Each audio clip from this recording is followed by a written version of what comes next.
Make no mistake, that was no apple. It is high time someone corrected this gross misunderstanding. Adam and Eve yielded to the allure of a fig, the fruit of temptation, desire, and passion, not some crunchy apple. I don't mean to belittle a fellow plant, but what chance does a bland apple have next to a luscious fig that still today, so long after the original sin, tastes like lost paradise? So I want to talk about fig trees, a particular type of fig tree, a Ficus carica. And of course, trees are much more sentient than we assume or recognize. They're not like some kind of passive background decor. They're much more alive than we're aware of.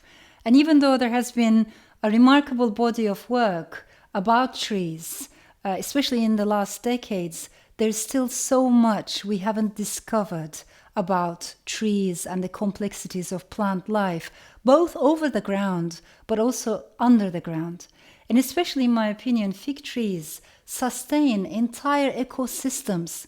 They're so important for insects and for animals, and of course for us human beings.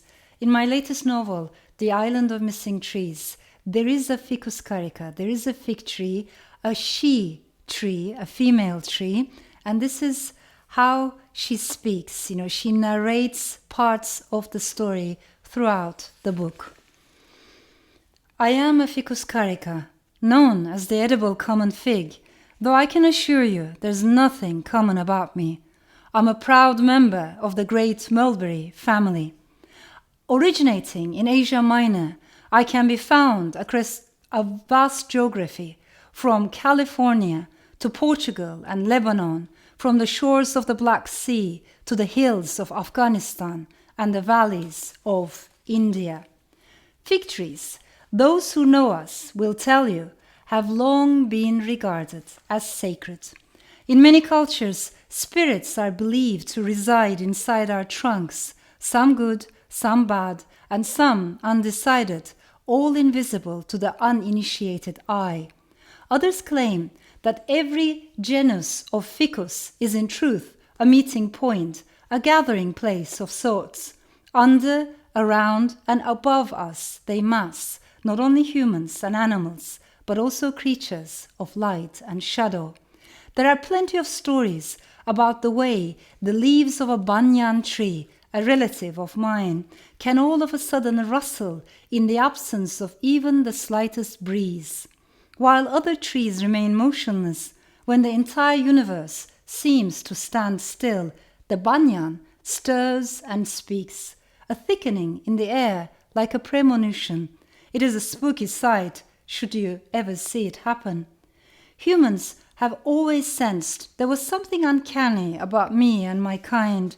That is why they come to us when in need or in trouble, and tie velvet ribbons or strips of fabric on our branches. And sometimes we help them without them even noticing. How else do you think those twin brothers, Romulus and Remus, would have been found by a she-wolf had their basket, floating dangerously in the waters of the river Tiber, not got caught in the roots of a Ficus ruminalis? In Judaism, sitting under a fig tree has long been associated with a deep, devout study of the Torah. And while Jesus might have held in disfavor a certain barren fig tree, let us not forget it was a poultice made of us that, upon being applied to his wound, saved Hezekiah.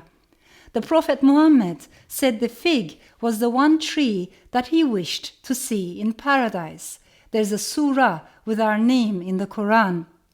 It was while meditating under a ficus religiosa that Buddha attained enlightenment. And did I mention how King David was fond of us, or how we inspired hope and new beginnings in every animal and human on board the Ark of Noah? Anyone who seeks refuge under a fig tree, for whatever reason, has my deepest sympathy. And humans have been doing so for centuries, all the way from India to Anatolia, from Mexico to El Salvador. The Bedouin settle their disagreements in our shade. The Druze kiss our bark reverently, placing personal objects around us, praying for Marifah. Both Arabs and Jews make their wedding preparations beside us, hoping for marriages sturdy enough to weather any storms which may lie ahead. Buddhists want us to blossom near their shrines, and so do Hindus. Kikuyu women in Kenya daub themselves with the sap of fig trees when they want to get pregnant, and it is the same women who defend us bravely whenever someone tries to cut down a sacred mugumo.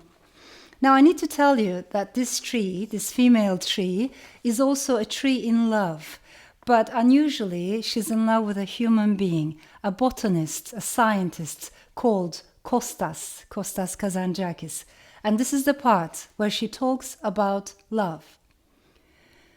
This year, love, not unlike the unusual winter, had crept up on me, so gradual and subtle in its intensity that by the time I realized what was happening, it was already too late to guard myself.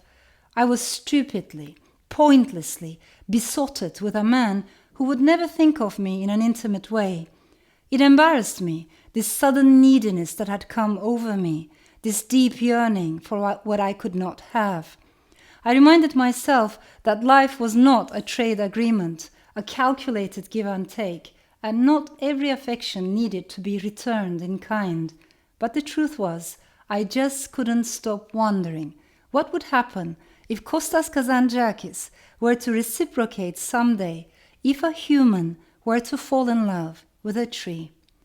I know what you're thinking. How could I, an ordinary ficus carica, possibly be in love with a Homo sapiens? I get it.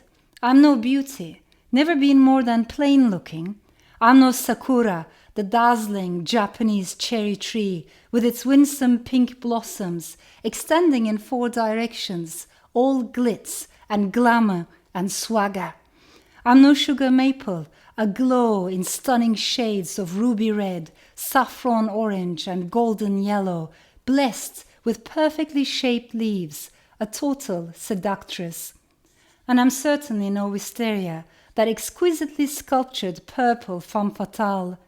Nor am I the evergreen gardenia with its intoxicating perfume and glossy, verdant foliage, or the bougainvillea with its magenta splendor climbing up and spilling over adobe walls under the baking sun, or the dove tree which keeps you waiting for so long and then offers the most enchanting, romantic flower bracts that flap in the breeze like scented handkerchiefs. I don't have any of their charms, I admit. If you were to pass me on the street, you probably wouldn't give me another glance. But I would like to believe I'm attractive in my own disarming way. What I lack in beauty and popularity, I make up for in mystery and inner strength. Throughout history, I have seduced into my canopy droves of birds, bats, bees, butterflies, ants, mice, monkeys, dinosaurs, and also a certain confused couple wandering around aimlessly in the Garden of Eden, a glazed look in their eyes. Make no mistake, that was no apple. It is high time someone corrected this gross misunderstanding. Adam and Eve yielded to the allure of a fig, the fruit of temptation, desire, and passion, not some crunchy apple. I don't mean to belittle a fellow plant, but what chance does a bland apple have next to a luscious fig that still today, so long after the original sin, tastes like lost paradise? With all due respect to believers, it makes no sense to assume that the first man and the first woman were tempted to sin by eating some plain old apple, and that finding themselves naked, shivering and mortified, and despite fearing God would catch them at any moment, they nonetheless took a stroll through the enchanted garden until they stumbled across a fig tree and decided to wrap themselves in its leaves. It's an interesting story, but something doesn't add up here. And I know what it is. Me. Because it was me all along. The tree of good and bad, light and dark, life and death, love and heartbreak. Adam and Eve shared a tender, ripe, deliciously alluring, aromatic fig, splitting it open right down the middle, and as the fleshy, opulent sweetness dissolved on their tongues, they began to see the universe around them in a completely new light, because that is what happens to those who attain knowledge and wisdom. Then they covered themselves with the leaves of the tree they happened to be standing under. As for the apple, I am sorry, it didn't even feature. Look into each religion and creed, and you will find me there, present in every creation story, bearing witness to the ways of the humans and their endless wars, combining my DNA in so many new forms that today I can be found on almost every continent across the world. Of lovers and admirers, I have had plenty. Some have even gone crazy for me, crazy enough to forget everything else and stay with me until the end of their brief lives, like my little fig wasps. Even so, I understand none of that makes me entitled to love a human being and hope to be loved back. Not a very sensible thing to do, I admit, to fall for someone who is not of your kind, someone who will only complicate your life, disrupt your routine, and mess with your sense of stability and rootedness. But then again, anyone who expects love to be sensible has perhaps never loved.